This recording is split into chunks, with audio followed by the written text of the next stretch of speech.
여러분 안녕하십니까? 예, 어제 옵션 만기일인데요. 어제 옵션 만기일, 다행히 그래도 예, 종합지수가 16포인트 플러스로 올라왔습니다. 지금 이 차트는 지금 화면에 나온 이 차트는 증권업종 종합 차트인데요. 전체적인 증권주를 한테 묶어놓은 증권업종 종합 차트인데요. 과거에 88년도 저 끝에 보시면은 좌측 끝에 화면 차트 보시면은요, 88년도, 89년도에 이렇게 큰 상승을 주고 많이 수년 동안 이렇게 하락을 해가지고요. 수년 동안 이렇게 하락을 해가지고 IMF 때 한번 이렇게 수직으로 한번 이렇게 상승을 이렇게 주고요. 다시 또 이렇게 수년 동안 빠져가지고 다시 또 10년 전에 이렇게 상승을 주었고요. 이때 당시에 증권주 뭐 10배 간 주식이 있었죠. 이렇게 더 간 주식도 있었고요. 충분히 이렇게 증권주 상승을 줬고요. 다시 또 수년 동안 밑에까지 이렇게 빠져가지고요. 수년 동안 이렇게 빠져갖고 증권 업종 지수가 1000포인트까지 빠졌다가요. 지금은 2000포인트인데요. 증권 업종 지수가 지금은 이렇게 올라와서 2000포인트예요.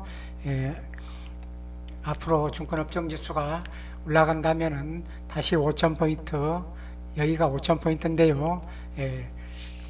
한 2년 동안 거기까지도 한번 올라갈 수 있지 않나 이렇게 생각이 들어갑니다. 자, 오늘은 투자 조언이라고 써봤는데요. 미래에셋 대우증권 회장님의 미래에셋 대우증권의 회장님의 투자 조언을 미래에셋 회장님의 투자 조언을 들어보기로 하는 시간을 한번 마련해 볼까 합니다. 이번 세션은 나도 한때는 주린이었다라고 강력하게 주장하시는 박연주 회장님을 모시고 미래세대의 투자 조언을 한번 들어보도록 하겠습니다. 이 자리에서는 미래셋 대우의 최준혁 WM 대표와 미래셋 자산운용의 여경진 스님이 자리했습니다. 제가 첫 번째 질문 조금 주린이의 투자보다는 조금 다른 걸 하나 드려보려고 하는데요. 지금 젊은 세대가 상당히 좀 어렵습니다. 취업도 그렇고 결혼도 그렇고 주택도 그렇고 그렇습니다. 이게 젊은 세대의 이제 삶 전체의 문제인데 회장님께서는 이런 이제 삶을 다 살아오셨는데 혹시 어떤 좀 이런 삶에 대해서 어떤 조언을 좀 해주셨으면. 처음부터 질문이 세네. 이렇게 말씀드리고 싶네요. 뭐 저도 그런 데 생각은 좀 있는데 우리가 자라던 시대하고 지금은 달라요. 산업의 변화도 그리고 사회 환경도 다른 것 같고 그런데 저 자신도 그렇고 지금 우리 젊은 세대도 그렇고 살아가면서 어려운 시절은 항상 있고 고민은 항상 있다고 생각해요. 어떤 분이 내가 40이 됐는데 내 얼굴을 보더만 그 20대 후반보다 내가 젊게 보인다고 하더라고. 그 말은 20대 때 얼마나 고민을 많이 했느냐는 거죠. 20대 때 다 늙었나 봐. 이제 그렇게 얘기를 하더라고. 40 가까이 됐을 때. 누구나 젊은 시절은 고민스러워요. 그리고 저 역시 공포감이 있었어요. 무슨 일을 해야 될까? 근데 제가 여러 책을 읽으면서 하나 정리한 것은 나의 삶을 살아야겠다. 박현주라는 사람은 박현주여야 된다. 그러니까 남하고 비교하고 살 필요가 없다. 배경이 굉장히 좋은 사람이 있는 반면에 저는 배경이 좋지는 않았단 말이에요. 성실한 부모 밑에서 자랐을 따름이고 그래서 나는 내 삶을 사는 게 좋겠다라고 생각을 해서 우리가 인생에 있어서도 다수 방향을 가는 사람이 있고 소수의 길을 가는 방향이 있잖아요. 그래서 증권회사를 들어갔죠. 근데 지금 증권회사를 생각하면 이제 그때만 해도 지금은 그래도 선망의 직장 아니에요? 증권회사가. 근데 그때만 해도 대학생들의 전체 직원의 한 10%가 대학교에서 대학생이었고 장거하기도 쉽지 않았어요. 뭐 우리 들어갈 때 연봉이 월급이 12만 원이에요. 12만 원. 그래서 실제로 그리고 인식이 투기판. 근데 내가 자본시장의 성장을 믿었단 말이에요. 지금과 같으면 지금도 새로운 사람이 많이 등장하고 있잖아요. 거기서 자기가 잘할 수 있다고 생각하면 된다고 봐요. 그런데 우리가 이제 자꾸 비교를 하잖아요. 이렇게 인생을 통해서 한 번은 소수 입장에서 자기가 직업을 선택하는 것이 좋다. 이제 우리가 옛날에 자기가 잡을 잡을 때 뭐 단자회사 가신 분들이 많이 있었잖아요. 뭐 그분들도 다 그때 당시 1, 2, 3등은 경영학 1, 2, 3등은 단자회사 갔어요. 그래서 굉장히 똑똑한 사람들이 그런 단자회사나 뭐 그런 은행을 간 거예요. 그리고 안정적인 직장이었고. 그런데 일단 첫 번째는 취업이 잘 안 됐어요. 내가 그쪽 가기에는 안 됐기도 했지만 너무 꿈이 생겼어요. 그쪽을 일본 자본시장을 내가 연구를 하면서 누가 가르쳐준 것도 아니에요. 학교에서 그걸 가르쳐준 것도 아니에요. 내 스스로 일본어 잘하는 친구한테 이것 좀 읽고 설명 좀 해주라고 하고 그랬던 것 같아요. 그래서 이 어렵더라도 자기 삶을 살려고 해야 한다. 근데 자기가 어떻게 생각하느냐에 따라 자기 인생이 바뀐다. 그래서 비교하지 말고 단지 어떤 일을 하든 열정을 갖고 있어야 한다. 그게 젊음의 특권이다. 젊은 시절이라는 것이 어느 시절보다 정말 좋은 시절 아니에요. 실수도 할 수 있고. 그래서 너무 두려워하지 말고 열정을 가지면 어느 일이나 하자. 어떤 일이나. 그러면 거기서 하다 보면 다 갈 수 있다. 주린이 일단 말씀하시기 전에 조금 더 매크로한 것부터 하나만 제가 궁금한 게 있어가지고요. 최근에 이제 신규 계좌가 하루에 한 10만 개 정도 언론에서 보면 이제 개설이 되고, 그다음에 고객 예탁금도 지금 72조까지 가고 있는데, 과거에 우리가 이런 일이 오리라고는 아무도 생각을 못했었거든요. 그런데 이제 2016년에 회장님께서 이제 대우증권을 통합을 하고 합병을 하고 이제 새로 창업을 하시면서 제일 첫 마디가 무슨 말씀을 하셨냐면 증권산업은 성장산업이다. 그 다음에 고객 수익률을 위해서 우량자산, 그 다음에 우량주식을 장기 분산 투자해라. 그 두 마디를 하셨거든요. 후자는 직원들이 다 받아들였습니다. 저도 마찬가지였고. 근데 과연 증권산업이 성장산업일까? 그렇습니까? 아니요. 그때 당시에. 그때 당시에. 2016년에는 워낙 그때는 업황이 안 좋고 이랬으니까. 그때도 그랬구만요. 그리고 이제 우리나라 글로벌은 성장산업이 될 수 있겠지만 대한민국은 증권산업이 성장산업일까? 레드오션 아닐까? 이런 생각들이 저뿐만 아니라 직원들이 많이 가지고 있었습니다. 근데 최근에는 좀 이제 역시 회장님 인사이트 통찰력은 대단하시다는 생각이 많이 들고. 갑자기 여기서 회장을 칭찬하면 어떻게 되는 거야? 근데 이제 궁금한 거는 지금 이 머니 무브가 어느 정도 벌어지고 있지 않습니까? 이 머니 무브가 진짜 단편적으로 잠시 벌어질 건지 아니면 꾸준히 좀 이어질 건지, 그리고 지금도 생각하시는 게 증권산업은 성장산업이 여전히 맞을지, 그 생각을 일단 좀 먼저 좀 여쭤보고 싶습니다. 금융산업이 여러 과정을 통해서 이제 올라온 거죠. 유럽은 생각보다 이 자본시장이 발달이 많이 안 돼 있어요. 대체로 안정자산 쪽으로 워낙 호되게 당한 사람들이 많아가지고. 일본도 지금 좋아진다고 하지만 일본도 역시 주식 비중은 낮아요. 보니까 전체 가계자산에서 일본이 한 13%, 한국은 한 18% 정도 되는 것 같아요. 불행하게도 퇴직연금이 너무 낮고 우리가 11% 연금 쪽이, 이게 이제 우리가 투자자산이 낮은 거고. 그런데 대우증권 인수는 대우증권 자체가 우수하게 됐지만 자본시장에 베팅한 거예요. 자본시장에. 작게는 한국 자본시장, 크게는 글로벌 자본시장에. 왜냐하면 이 저금리도 전체적인 환경도 그러고, 또 하나는 디지털리제이션이 되고 있다는 거예요. 고객들이 자본시장에 쉽게 들어올 수 있다 하는 거. 그 다음에 새로운 문명이 탄생하고 있다. 지금부터 한 20년 전만 해도 이거에 대한 인식이 없었어요. 그래서 어떻게 했냐면 캐시플로우가 좋은 회사, 가치 투자 이런 얘기를 한 거예요. 근데 우리가 과감히 그걸 깨고 들어간 거예요. 미래에셋이. 우리는 그렇게 안 본다. 미래에셋은 경쟁력 관점에서 기업을 본다. 그게 미래에셋의 성공 스토리였고, 대우증권을 인수한 것도 그거였고, 나는 증권산업이 다른 산업에 비해서, 은행 산업에 비해서 훨씬 더 성장 궤도가 좋을 걸로 봐요. 왜 그러냐 그러면 은행의 부자는 다 갖고 있지만, 대부분 갖고 있지만 증권산업의 부자는 다 갖고 있지 않다. 갈 길이 멀다. 갈 길이 멀다. 왜 은행에는 다 부자를 가지고 있고 증권산업에는 부자를 안 가지고 있어야 됩니까? 갈 길이 멀다고 봐요. 예, 예. 크게 보면. 증권 회사가 성장산업이라고 네. 말씀을 해주셨으니까 제가 개인적으로 우리 미래에셋 그룹의 직원이지만 네. 가지고 있었던 조금은 회장님께 드리기 부끄러운 질문. 예, 제가 사주가 많이 있거든요. 예. 미래에셋이 성장 회사고 그리고 네. 우리나라의 1등 증권 회사라고 저는 생각을 하는데 이 주가는 언제 오를까요? 이 책임감이 갑자기 팍팍 느껴지네. 미래에셋이 이제 하면서 참 뭐 제가 마음이 불편했던 게 그 대우증권 인수하면서 대량 증자를 하면서 한 몇 개월 동안 주가가 많이 떨어졌을 때 정말 괴로웠어요. 내가 주주들한테 잘하려는 사람이거든.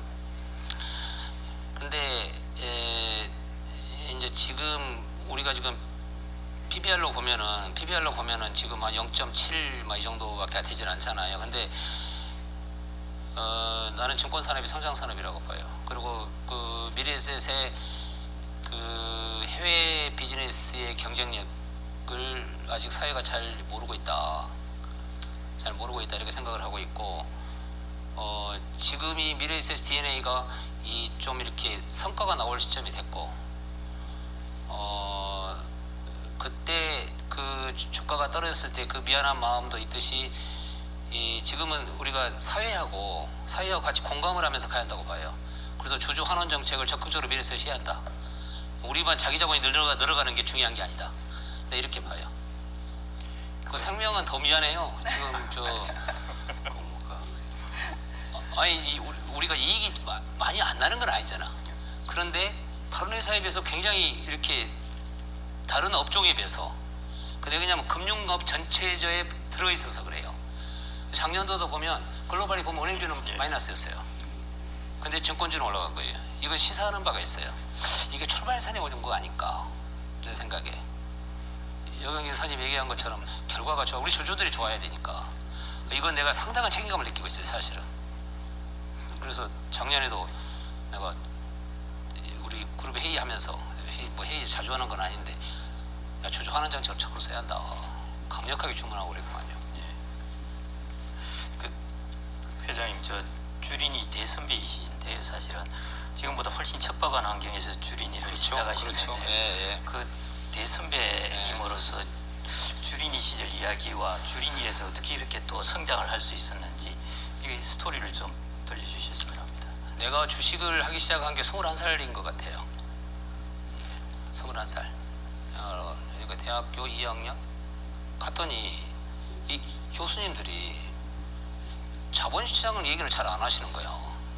그리고 그때 당시로 내 느낌에 재미없는 그 약간 추상적인 말씀들, 근데 뭐 유익한 말씀이셨는데 그런 말씀을 많이 하시는 거. 근데 좀 실용적이었으면 좋겠다. 그래가지고 내가 재무관리 강의를 한 몇 강의 듣고 나서 주식시장을 갔어요. 근데 교수님이 말씀하시는 증권시장보다는 너무 뒤쳐져 있는 거예요. 이게 가면 담배만 피시고 칠판에서 적고 분필가루를 날르고 이제 그러면서 시작을 한 거죠. 그래서 전광판 쪽에, 아니, 전광판이 아니라 거기 매장은 자주 가진 않았는데 제가 관심이 있는 종목에 대해서 레포트를 쓰기 시작했어요.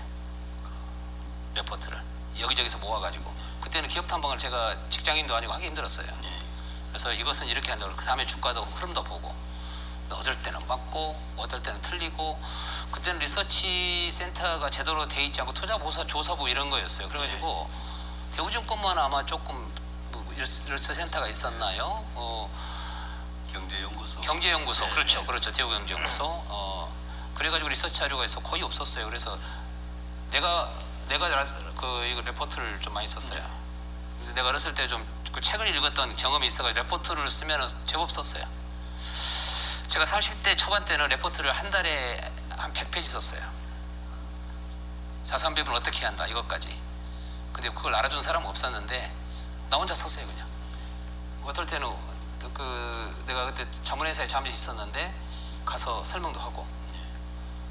그러면서 그러다 보니까 자본시장의 발전에 대해서 많은 관심을 갖게 되었어요. 증권 사람이 레포트도 한번 내가 써보고 뭐 그랬던 것 같아요. 그러지 시장의 변동성 이걸만 보고 다녔던 사람은 아니에요. 근데 자본시장이 어떻게 팔로우를 한다. 8월 달쯤 사면은 배당은 주구나. 꼭 11월 달쯤까지 가면 주가가 올라가요. 배당 때문에. 뭐 그런 경험도 있고 또 잘못해가지고 손해보기도 하고. 어떻게 주식을 했냐면 어머님한테 하숙비를 1년 하숙비를 주라고 했어요. 1년 하숙비를. 그 돈 갖고 주식을 한 거예요. 회장님이 주린이 시절 일을 겪어오시면서 혹시 좋은 조언자를 만나시고 그런 부분이 여러 각도에서 좋으신 분들을 많이 만나고 실패한 분들도 많이 봤어요. 근데 그것이 저한테 성공하는 분들만 만난 건 아니에요. 그러니까 다양한 계층을 만났다고 보시면 돼요. 좋은 어드바이서를 만나는 거. 인생을 통해서 주식뿐이 아니고 좋은 어드바이서, 좋은 친구를 만난다는 것은 참 중요한 일인 것 같아요. 그리고 좋은 선배를 만나는 거. 사람이 너무 까칠하면 난 안 된다고 생각해요. 까칠할 때 까칠해야지. 좋은 사람을 만나고 좋은 사람의 의견을 듣고 하는 것은 시간이 아까운 게 아니다. 시간이. 저는 제가 이제 회사 만들고 한참 지났어요. 10년이 지났어요. 근데 어떤 회장님이 저한테 곤지암으로 밥을 먹으러 오래요. 갑자기 4시에. 근데 저 그날 약속이 있었어요. 근데 참 귀감이 되시는 분이야. 내 생각에. 그때 이제 임원들하고 약속이 돼 있었어요. 우리 저녁에.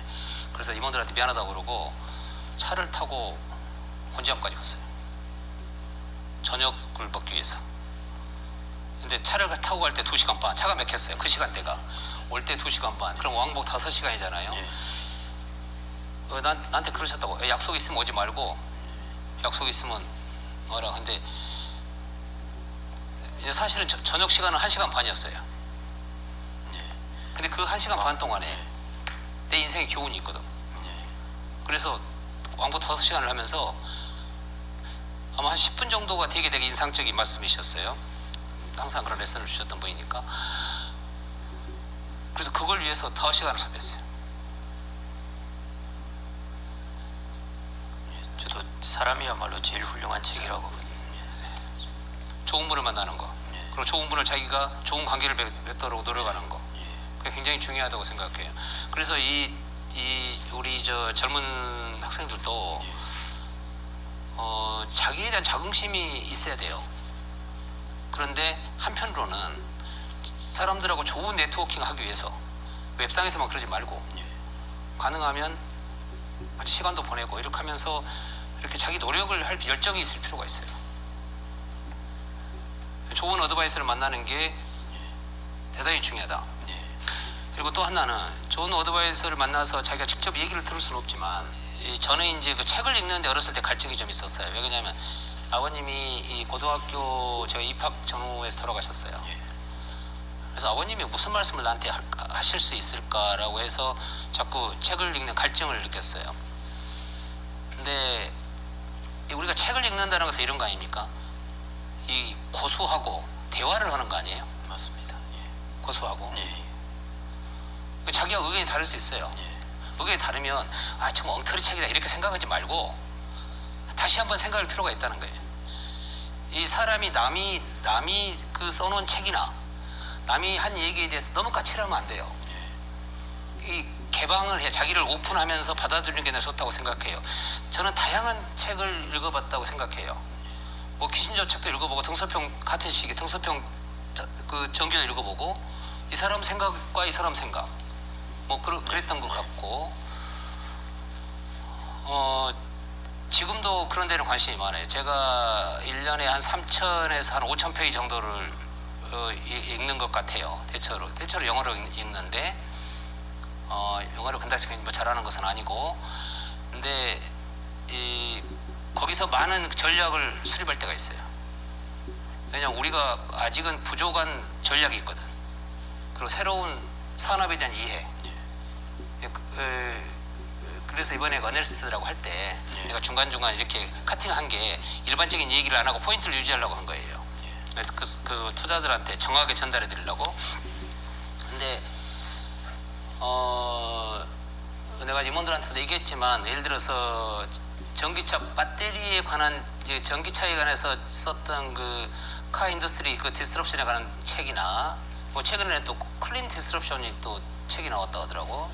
영문판으로 조그만하게 어떤 분이 추천해 주시더라고요. 한번 읽어보려고 그래요. 뭐 이런 책이나, 그 다음에 2014, 15년도에 나왔던 그 플랫폼 레버루션 있잖아요. 그것만 읽었어도 영어 공부도 되고, 그 본인이 만약에 거기서 투자해가지고 저 아마존이나 뭐 구글이나 이런 주식을 샀으면, 페이스북을 샀으면, 심지어 알리바바까지 어마어마했을 거 아니에요. 그러니까 그런 책을 읽을 때 한 번 읽지 말고 충분히 본인이 소화할 수 있을 정도로 읽기를 바래요. 저는 그렇게 읽어요. 여러 책을 읽는다기보다 제가 좀 기억력이 없어서 그런지 이해가 안 되면 또 시간 지나 또 읽어요. 그 굿투 그레이트라는 책이 있잖아요. 그건 제가 한 6번 읽었어요. 이해가 잘 안 돼서. 몇 파트가 이해가 안 됐어요. 근데 그 유명한 컨설턴트니까 한 번 더 읽어봐야겠다. 이제 미래에서 그레이트 컴퍼니를 만들려면 어떻게 하냐가 되게 궁금하잖아요. 그래서 굉장히 여러 번 읽어봤어요. 그러니까 대화하듯이, 이 저자하고 대화하듯이 한번 읽어보면 어떨까. 그러니까 자기가 겸손해야 한다는 거예요. 그럴 때는. 그런 부분에 있어서는. 남하고 대화할 때 겸손하게 얘기를 했으면 좋겠어요. 그래서 가능하면 좋은 분들 만나고, 그러니까 어렸을 때 우리가 투자를 하면 괜찮겠다 이런 얘기를 하잖아요. 그러면 뭐 친구도 안 만나고 술도 안 마시고 뭐 여행도 안 다니고 그러려는 것은 아니고, 그건 인생이 아니고. 그 최근의 현상들 중에서 예전하고 조금 다른 게 뭐냐 하면은, 예전에는 주식 투자 새로 하시는 분들 같은 경우는 주로 한 40대, 50대 분들이 많으셨거든요. 최근에는 MZ 세대까지, 그리고 또 젊은 세대까지 거의 비중이 한 45%, 제가 12월 그리고 1월 초 그 신규 계좌를 한번 보니까요, 한 45%, 50%까지 그 젊은 세대 비중들이 차지를 하더라고요. 이게 좋은 현상인지, 그리고 또 이렇게 새로 이제 그 일명 주린인데, 이런 사람들한테 회장님이 이런 투자 원칙은 반드시 좀 지키는 게 필요하다 말씀해 주실 게 혹시 있으시면. 어떻게 생각합니까? 그 현상이 좋게 보입니까? 걱정스럽습니다. 저는 좋게는 보이는데요. 예. 이런 게 있더라고요. 그 부모님이 그냥 그 요즘 또 그런 열풍이 불어서 그 미성년 자녀 계좌를 그냥 하나 개설해주고, 예. 삼성전자 50주 사준다, 100주 사준다. 이런 현상은 제가 볼 때는, 물론 경제 개념을 어릴 때부터 갖게 한다는 건 좋긴 좋지만, 애하고 의논해서 애가 삼성전자가 좋을 것 같아요 해서 사주는 거 하고, 그냥 요즘 격장에 이야기 들어보면 그냥 막 산다 그러거든요. 어디서 뭐 연예인이 그렇게 했다는 이야기를 듣고 그러는데, 그런 거는 바람직하지는 않은데, 근데 젊은 세대들이 열풍이 부는 거는 저는 좀 그건 괜찮다고 생각을 합니다. 부모님들이 어린 친구들한테 이렇게 주식 투자 사주려는 것은 어떻게 생각하세요? 저는 뭐 이전부터 주장을 해왔던 바이고요. 요랑부터 부담까지? 예. 저는 그 자녀들을 글로벌 자본가로 키워라 이야기를 하는데, 왜 자꾸 자녀들이 근로자라고 계속 저축만 하고 근로자를 남아 있느냐. 그 이전에는 그랬죠. 이전에 러다이트 운동이 일어났을 때는 회장님 아시다시피 기계를 때려 부수지 않습니까? 저는 그때 노동자들이 기계를 때려 부수지 않고 자본가들한테 우리에게도 지분을 나눠달라, 이렇게 했으면 훨씬 성장을 했을 겁니다. 마찬가지 지금도 똑같은 일이 벌어지거든요. 그런데 지금은 혁신이 일어나가지고 자본시장에서 얼마든지 자본가가 될 수 있지 않습니까? 그래서 저는 근로자는 자본가를 경험하라고 항상 주장을 해서 저는 적극적으로 환영합니다. 예. 양면이 있을 수 있어요. 기회와 위험이 다 있을 수 있다고 생각을 하거든요. 그런데 우리나라 입장에서 보면 유대인들은 어렸을 때부터 금융교육을 시킨다고 그러잖아요. 인생교육을 시킨다고 그러잖아요. 근데 뭐 여러 가지 가치관의 문제, 뭐 여러 가지 건강에 관한 문제, 여러 가지가 있을 수 있지만 그 중에 세상을 살아가는 방법을 가르치는 것 중에 하나가 금융교육이거든. 근데 내 생각은 우리나라가 금융교육이 굉장히 안 돼 있는 나라예요. 그러니까 심지어는 대학생들이 졸업할 때 ETF를 모르고 졸업해. 지금 세계적인 혁신인데. 교육이 이렇게 생각보다 새로운 트렌드를 강하게 이렇게 잡지를 못하는 것 같아요. 제 느낌에는 우리가 이 금융교육을 우리가 투자교육연구소를 만들어가지고 했지 않습니까? 맞습니다. 근데 금융교육이 대단히 중요해요. 그것이 장기적으로 보면은 복지하고 연관돼 있는 거예요. 근데 지금 이제 과거에는 우리가 금리가 높았었잖아요. 10%, 12%. 이럴 때는 구태여 투자할 필요 없었죠. 근데 제로금리로 왔는데 방향을 못 참고 있는 거예요. 방향을. 그래서 지금 이럴 때는 제가 어린애들이 그러니까 미성년자들이 뭐 주식에 공부를 어마어마하게 해가지고 뭐 거기에 뭐 빠진다든가 그걸 원하는 건 아닌데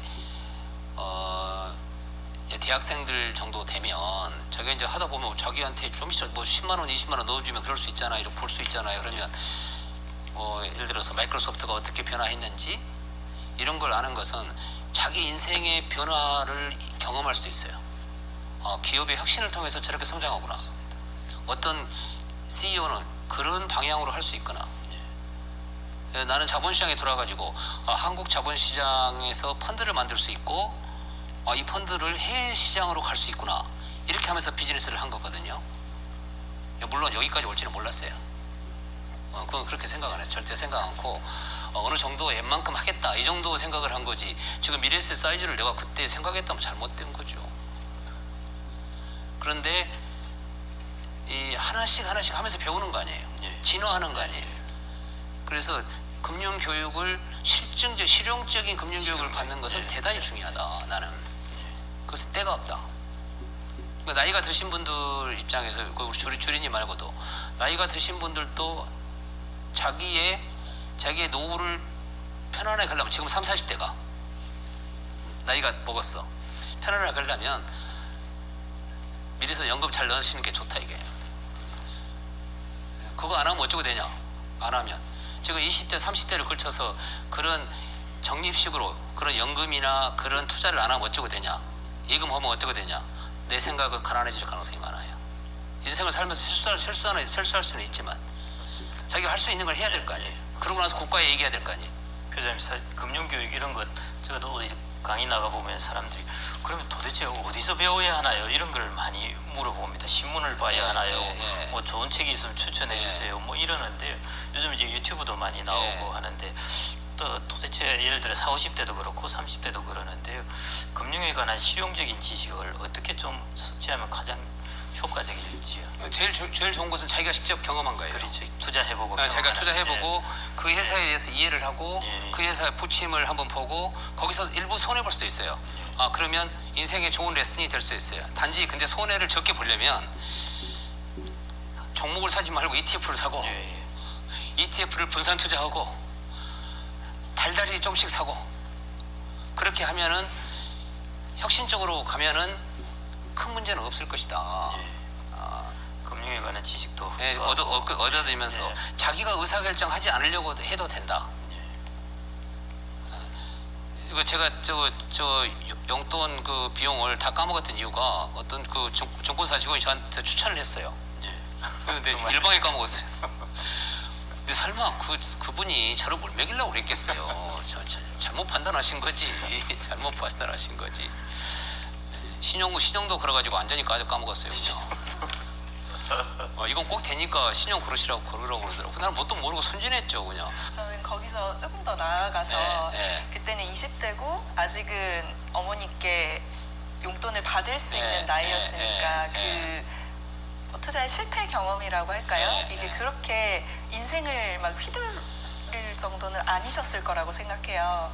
근데 조금 더 직장이 되시고 그 이후에 뭐 창업도 하시고 그러면서 뭔가 내가 투자의 아쉬움이랄까요? 사실 그 아쉬웠던 경험도 궁금하지만 그때 경험을 어떻게 좀 이겨내셨는지가 궁금해요. 좋은 질문인데 제가 이제 일반적으로 사람들한테는 좋은 사람이 되고자 해요. 사실은. 근데 내가 나를 까칠하다고 생각하는 사람들이 많아.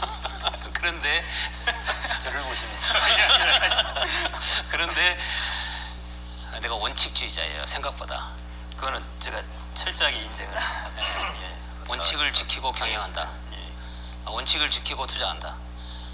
내가 유혹에 잘 빠지지 않아요. 투자 문제에 있어서는. 그래서 의사결정할 때는 충분한 이유를 검토하고 항상 해요. 내가 1년에 한 200에서 300개 딜을 본단 말이에요.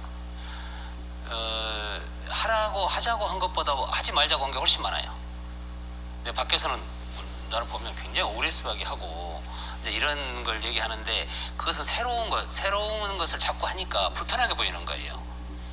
뭐 주식 펀드를 에코티를 하고 갑자기 대체 투자를 하고 그리고 또 알도 조그만 회사가 해외를 간다고 그러고 뭐 이렇게 하니까 또 부동산을 사가지고 개발을 한다고 그러고 개발은 뭐 개발이라기보다는 뭐 하여튼 이제 그러니까 좀 공격적으로 보이는 건데 사실은 미래에셋이 주식만 갖고 있을 수는 없잖아요. 그렇잖아요. 채권만 가지고 있을 수 없잖아요. 그래서 다양하게 분산하고자 하는 거예요. 이제 그래서 그 어려움을 피하려고 하는 거예요. 그러니까 치명적인 실수가 없었죠. 다양하게 분산했기 때문에.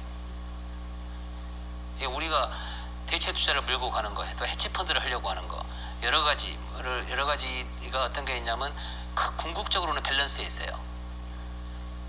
그래서 자산 배분을 하는 건 증권사에서 WM에서 할 때 운용사라고 하는 것은 여러 펀드를 만드는 거예요. 가능성이 있는 펀드를. 그리고 펀드를 일시적으로 오픈핸드 펀드라는 게 중단을 하는 게 아니고 영원히 운용하겠다는 거 아니에요? 그러다 보면 잘못된 장기적으로도 잘못된 펀드가 있을 수 있어요.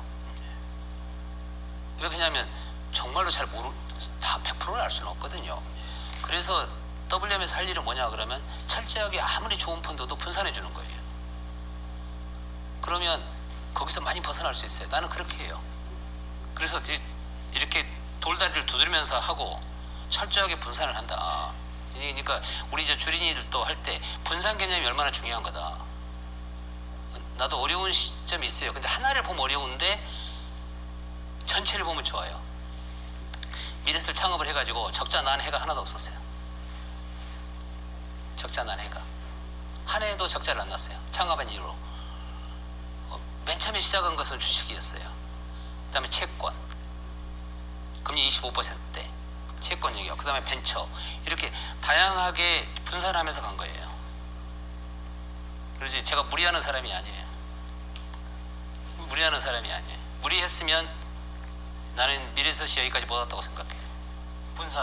말씀하시니까 예. 이제 주린이 같은 이 주린이들이 특히 예. 이게 중요해요. 예, 되게 중요한 것 같은데 조금 더 폭넓게 네. 이제 분산을 보면 요즘 뭐 하여튼 저 카페에 가봐도 그렇고 식당에 가봐도 그러는데 뭐 하여튼 삼성전자, 테슬라 뭐 다 그런 이야기. 그렇습니까? 예, 거기다 요즘 모바일로도 막 이제 거래를 하고 그러는데 근데 자산이라는 게 주식과 부동산도 있지만은 정말 중요한 자산은 자기 자신이란 인적 자산이지 그럼요. 않습니까? 예, 예. 예, 그래서 사실은 무엇보다 나라는 인적 자산을 키워야 하는데 그런 부분에서 언제 건강도 들어갈 거고 아까 말씀하신 사회적 관계도 들어갈 거고 그럴 텐데요. 그래서 좀 우리 지금 주린이들에게 인적 자산의 중요성과 인적 자산을 어떻게 좀 키워야 되는지. 제가 우리 애들한테 하는 얘기인데 궁극적으로는 우리가 인적 자산의 문제 좋은 사람을 만나야 한다는 거 아니에요. 그런데 우리가 동아리를 하는데 동아리는 이제 자기 이제 서클을 만들잖아요. 이렇게 요즘에 사람 자주 못 만나겠지만 할 때 예를 들어서 이제 투자 얘기를 했으니까 예. 뭐 주식이 오늘 올랐다 내렸다 이 얘기 안 하는 게 좋을 것 같아요. 그런 동아리보다는 이코노미스트를 읽는 동아리 이런 거, 그다음 파이낸셜 타임즈를 읽는 동아리, 또 우리나라 경제신문 또 저 뭐 한경 명예학 뭐 이렇게 있잖아요. 이런 것의 중요한 파트를 읽는 동아리가 나는 그리고 토론하는 그런 동아리가 훨씬 좋은 것 같아요. 단기적인 주가 부침은 20대들이 보기에는 평생 볼 수 있어요. 평생 볼 수 있다 이게. 그것에 너무 단기적인 부침에 단기적인데 너무 매력을 느끼지 않아도 돼요. 그래서 이것은 주식을 할 때 내가 성격이 급하다 혹은 분노 게이지가 너무 높다, 내가 실패했을 때 그 분노하는 거 있잖아요. 그러면 주식하기에는 안 맞는 사람이에요. 그런 사람일수록 주식을 안 해야 돼. 안 하고 정말로 그 사람은 ETF를 해야 돼.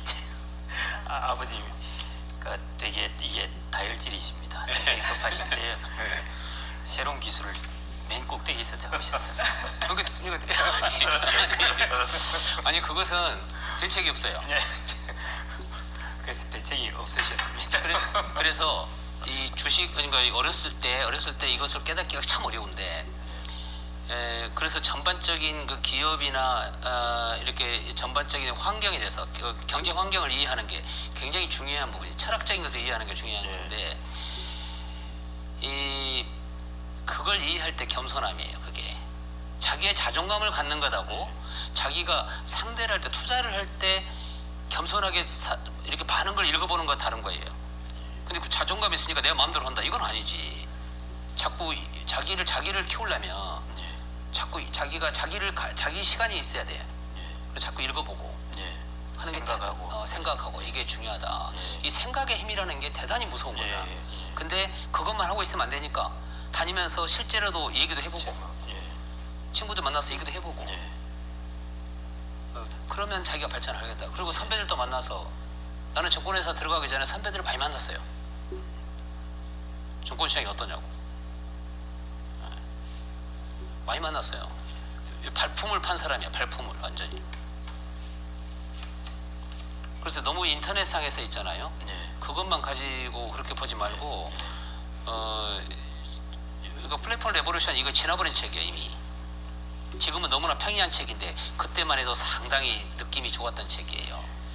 뭐 그런 것도 한번 읽어보고. 요즘에 바이든 시대가 왔잖아요. 그럼 클린 에너지는 어떻게 될까? 궁금하지 않습니까? 내가 이번에 그 섹션에서 태양광에 대해서 물어봤잖아요. ESG 할 때. 그러니까 나는 ESG 전체를 과거 규제 개념이었는데 이제는 성장을 축으로 이해한다고 보고 있거든요. 그러면 이제 그 중에서 포인트가 여러 가지가 있는데 그 중에 하나가 우리가 관심을 가져야 할 게 태양광이에요. 이제 투자 입장에서 보면 이 S도 굉장히 중요하지만 SG도 굉장히 중요하지만 이 태양광인데, 태양광이 어떻게 하면 전기만 반드시 안 만들 수도 있어. 예를 들어서 전기차 충전할 수도 있다고 다니면서. 거기까지 가면 이건 난리가 나는 거예요. 이건 충전소가 없어져 볼 수 있잖아. 그게 기술의 혁신이거든. 그래서 내가 이런 얘기 물어봤죠. 배터리가 꼭 무거워서 문제가 되냐, 뭐 그런 얘기 물어봤잖아요. 그게 이제 주행거리 문제잖아요. 나는 무거워도 문제 안 된다고 생각해요. 시간 지나면. 내가 뭐 기술자는 아니지만 태양광에서 다 충전. 뭐 다니면서 충전한다 이거예요. 그러니까 혁신은 그렇게 이루어진다 하는 거예요. 그런 혁신은. 그건 이제 엘빈 투플레의 제3의 물결, 회장님이 젊었을 때부터 좋아하셨던 책인데, 언제 저도 읽고 그러는데, 문제는 회장님은 읽고 사업을 하고 다른 생각을 하시는데 많은 사람들은 그냥 읽고 이렇구나, 뭐 아이디어를 못 얻고 이러는데, 거기 어떻게 엘빈 투플러 후반기쯤 가면 인포메이션에서 나오죠. 정보화 시대. 그때 정보화 시대를 얘기하면 정말 잘 와닿지가 않는데, 와닿지 않았던 시대 아니에요. 정보를 갖는 게 중요하다. 그게 그 중에 하나가 내가 할 수 있는 게, 내가 기술자는 아니고 뭐 잡수처럼 그렇게 할 수 없는 사람이고, 그러면 증권시장에 많은 정보가 있잖아요. 해석을 이제 그렇게 한 거죠. 그래서 증권시장에, 자본시장에 들어가도 되겠다. 이렇게 생각을 한 거죠. 근데 이제 책을 한 번에 읽으셨을 가능성이 많아. 한 번 읽었습니다. 근데 나는 그래 안 해. 내가 좋다고 생각하는 책을 여러 번 읽어요. 우리가 사람을 한 번 만나고 그 사람을 느낀다는 얘기하고 똑같은 거예요. 평범한 얘기일 수도 있는데 아님이 더 좋으신 말씀. 그래서 나는 좋은 것은 여러 번 시간, 1년 뒤에도 또 있고 그런 경향이 있어요. 근데 어떤 분이 나한테 추천해줘서 읽었는데, 예를 들어서 바이오 산업을 이해할 때 바이오 산업을 이해할 때 바이오 쪽이 어떻게 할까, 뭐는 그셀 트리트먼트, 셀 세라피가 어떻게 갈까 할 때 예를 들어서 나타나는 레포트, 뭐 이런 그 바이오 쪽에서 나타나는 레포트도 재밌지만 우리가 이제 읽어봤던 노가우 종말이라는 책 있잖아요. 거기서 보면 이렇게 바뀔 수 있겠다 세상이. 그러면서 바이오 산업을 예측할 수도 있거든요. 그러니까 약간 이런 부분을 길게 보면 약간 그 사회학적인 부분도 있고 인문학적인 부분도 있어요.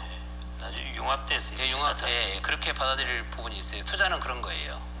투자는 전반적인 사회 현상의 복합체거든. 투자의 결과는. 그래서 우리 학생들이 좀 자기를 이렇게 자기 역량을 비양하는데 절대 좌절하지 말고, 좌절할 이유가 하나도 없다. 지금 어떤 일을 하든 난 좌절할 필요가 없다고 생각해. 어떤 일을 하든. 어떤 친구는 어디 굉장히 좋은 직장에 들어갔어. 나는 그것이 아니야. 제가 그랬다니까. 제가 증권업을 이렇게 업을 하려고 한다는 얘기를 잘 못했어요. 나 아마 그거 정확하게 얘기했으면 저 결혼 못했을 가능성이 많아요. 그런 시절이었다고. 항상 소수 입장에서 사물을 보는 것도 굉장히 중요하고, 근데 이제 내가 하나 포기하지 않는 열정이 있었던 건 맞아요. 정말 열심히 살았어요. 회장님께서 방금 이제 말씀하신 성장이란 말을 하셨는데, 기업이나 사람도 성공도 성공이지만은 기업이나 사람은 성장을 해야 한다 이렇게 말씀을 하셨는데, 이 젊은 사람들도 마찬가지 성장. 그렇죠. 그러니까 젊었을 때 예를 들어서 성공을 하면 얼마나 성공하겠어요. 30대 때 성공을 하면 얼마나 하겠어요. 지금도 마찬가지고 나도 마찬가지. 인생이 재밌는 것은 성장하기 때문에 재밌다고 생각해요. 인생이 성공의 스토리가 아니라 성장의 스토리한다. 그런 생각으로 한번 살면 어떨까 싶어요. 길게 봐야 한다 이것은. 길게. 성장의 스토리라면은 구체적으로 회장님이 예를 들자면 어떤 부분을 이렇게 성장, 자기의 지식의 성장 뭐 이런. 자기가 자기를 말한 것처럼 자기 자신을 이렇게 능력을 배양하고 자기 사고 힘이 커지잖아요. 커지는 거예요. 그러면 나는 그거 누군가는 인정해 준다고 봐요. 그게 성장하는 거예요. 이제 그러면서 자기가 어떤 역할을 담당할 수 있고, 그런데 문제는 뭐냐면 좌절해 버리는 거예요. 저도 좌절하고 싶은 시기가 굉장히 많았어요. 순간순간. 그걸 어떻게 극복하셨습니까? 그러면 이제 길게 다시 한번 돌아보고, 또 그 장면에서 제가 상당히 좀 한 6개월 정도 멀리 있고, 그리고 다시 한번 돌아보고 자기 성찰도 해보고, 제가 완벽한 사람은 아니니까. 그러면서 다시 돌아와서 장기적으로 한번 보자.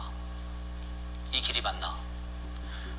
그 회장님 오늘 그 주린이들한테 이제 결론적으로 처음엔 ETF, 그다음에 분산, 뭐 그렇게 정리식으로 투자를 해라 그렇게 말씀을 하시지 않습니까? 근데 이제 제일 관심 가지는 부분은 그런 이제 교육적인 것도 좋지만 과연 어느 쪽 트렌드, 과연 어떤 ETF가 유망한지 한 3가지 정도만 주린이들을 위해서 뭐 전기차라든지 클라우드라든지 바이오라든지 지금 현재 회장님이 생각하실 때 무슨 소리를 굳이 이제 내가 정하신다면 우리 주린이들을 돈을 벌어줄 생각은 별로 없고, 네. 그 친구들을 돈을 갑자기 어마어마하게 벌어줄 생각은 없는데, 이제 구태여 섹터를 말하면 이제 출발하고 있는 섹터, 이제 출발하고 있다 섹터가, 그런 것은 되게 그 세대를 통해서 관통할 가능성이 많아요. 그런 섹터가 어느 섹터인가를 보면 대충 느낌이 올 거예요. 이제 이노베이션과 디스럽션이 일어나고 있는 거. 또 하나는 주린이도 그러고 직장인들이 이제 혹시 영상을 보시면 주식 문제가 굉장히 핫한 것 같아요 요즘에. 그래서 사실은 제가 염려스러워서 이 영상을 찍으려고 한 거거든요. 작년에 100조의 개인 자금이 들어왔다는 거예요. 그리고 직장을 가도 전부 주식 얘기가 많다고 그래요. 근데 나는 굉장히 걱정이 많아요 이 부분은. 인생에서 굉장히 중요한 것은 돈을 버는 것도 중요한데, 그것은 적립식으로 무리하지 말고 하시고 자기 직장에서 일을 잘 하시는 게 중요한 거예요. 요즘에 얼마나 경쟁이 치열합니까? 직장에서 날마다 주식하면서 어떻게 사회에서 성공하겠어요? 설사 돈을 덜 벌더라도, 좀 비용을 더 지불하더라도, 너무 그런데 그 연연한 마시고 조금 수익률이 적으셔도 직장에서 자기가 하는 일에 열정을 가지고 하시는 게 저는 좋은 인생이라고 생각해요.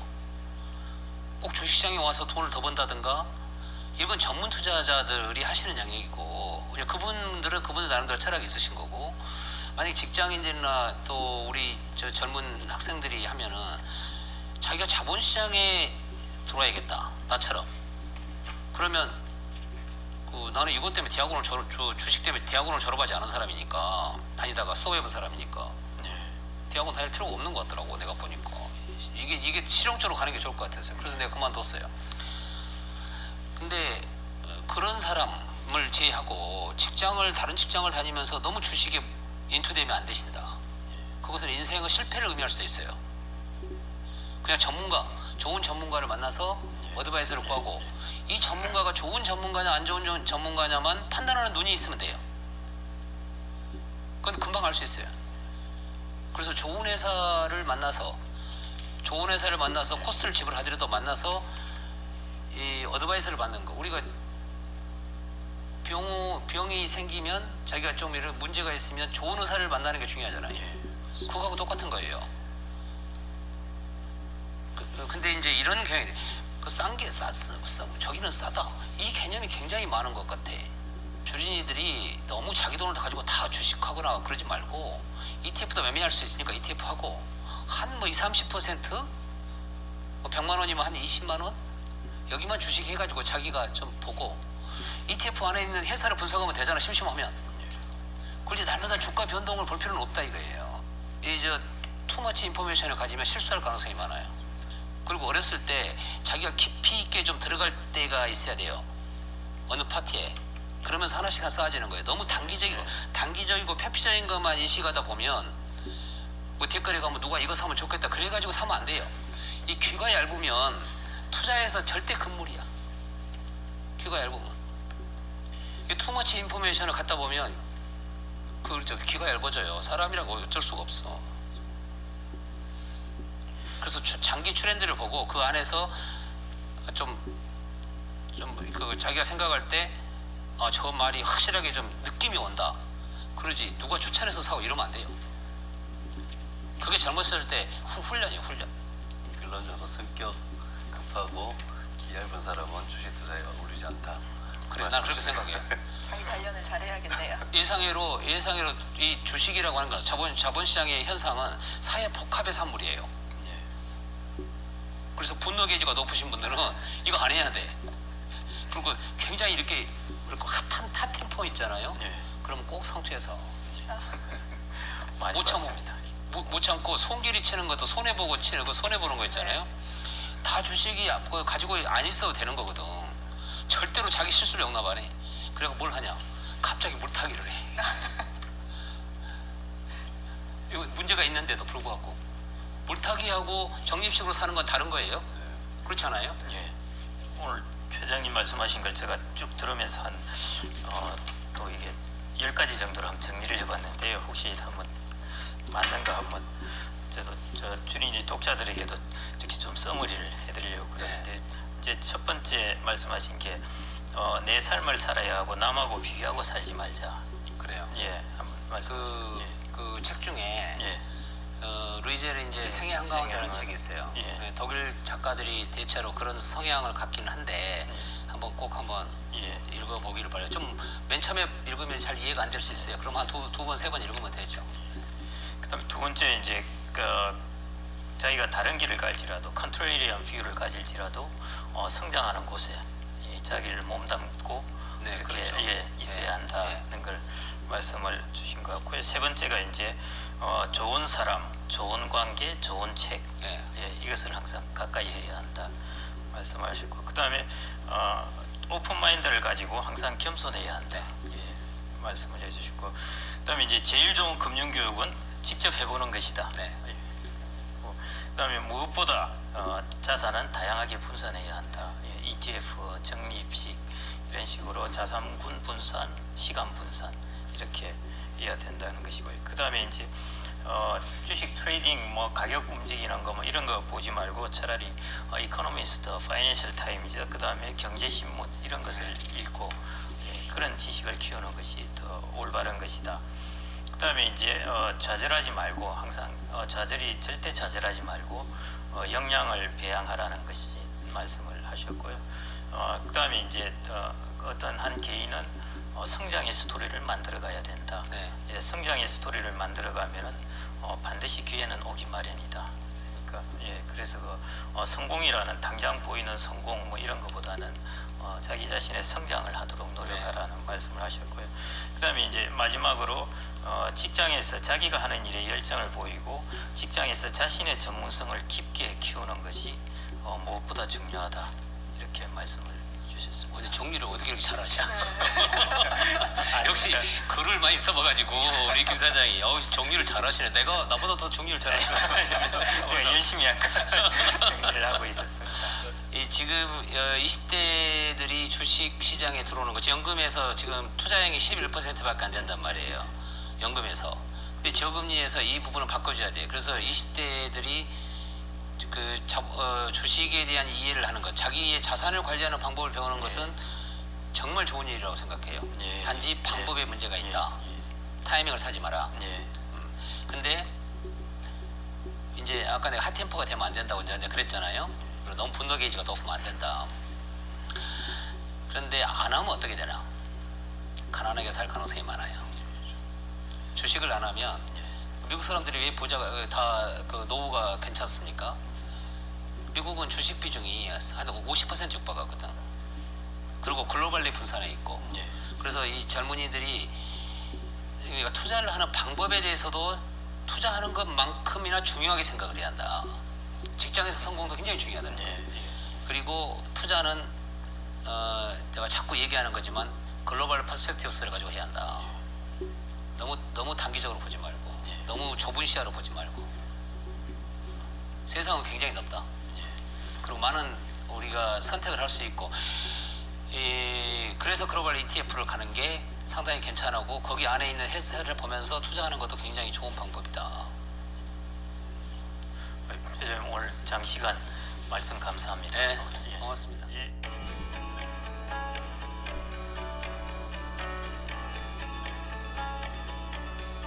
지금까지 몇 시간을 통해서 그 자본시장의 문제, 또 여러분들이 좀 관심이 많이 있으신 것 같아서 자본시장의 문제를 얘기했고, 또 제가 생각하는 투자 전문가의 길, 이 부분에서도 제가 얘기를 좀 했고, 그런데 마지막으로 우리 20대, 30대 젊은이들에게 제가 정리의 말씀을 한 말씀 드리고자 합니다. 저 역시 제가 취업할 때는 굉장히 그 증권회사라는 게 어려운 직장이었습니다. 거기를 선택했고 소수 입장에서 인생을 봤다는 거죠.